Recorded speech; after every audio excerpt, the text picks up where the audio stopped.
문재인 대통령이 어젯밤에 미국과 독일, 러시아 정상들과 잇따라 전화통화를 가졌습니다. 북한의 유차 핵실험 이후 국제사회와의 강력한 공조 방안을 논의했는데요.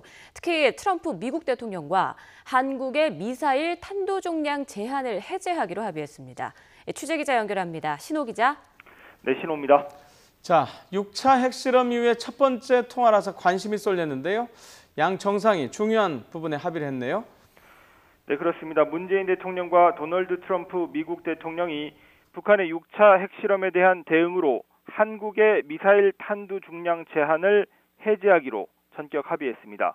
한미 미사일 지침에 우리나라 미사일의 탄두 중량은 사거리 800km에 500kg으로 묶여 있습니다.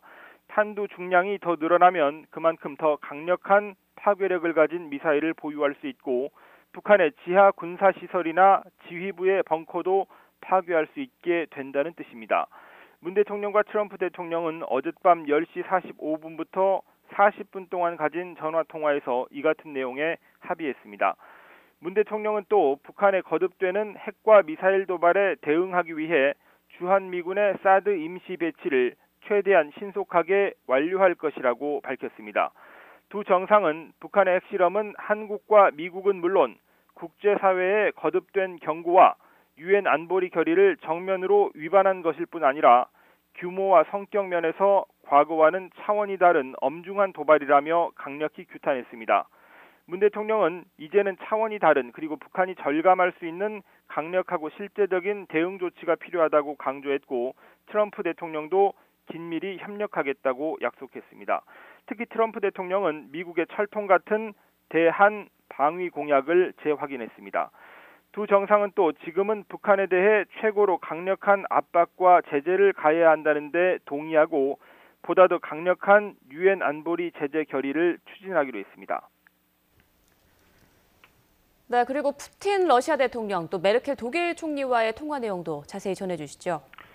네, 문 대통령은 푸틴 러시아 대통령 그리고 메르켈 독일 총리와도 20분씩 통화했습니다.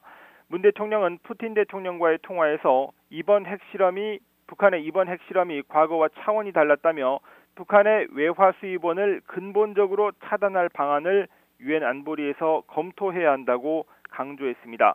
특히 대북 원유 공급 중단과 북한 해외 노동자 수입 금지 등을 예로 들었습니다. 푸틴 대통령은 북한의 핵과 미사일이 지역의 평화와 안정에 실질적인 위협이 되고 있다고 지적했습니다. 또 한반도의 핵 문제는 외교적 방식으로만 해결할 수 있다며 이번 주 블라디보스토크에서 열리는 한러 정상회담에서 더 논의하자고 말했습니다.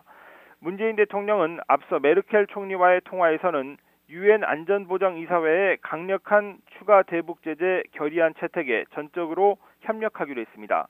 양국 정상은 국제사회가 최고 수준의 제재와 압박을 가하는 것은 북한이 대화로 나오도록 만들기 위한 것이며 북핵 문제의 평화적 해결 원칙은 분명히 지켜져야 한다는 데 공감했습니다. 지금까지 청와대 춘추관에서 YTN 신호입니다.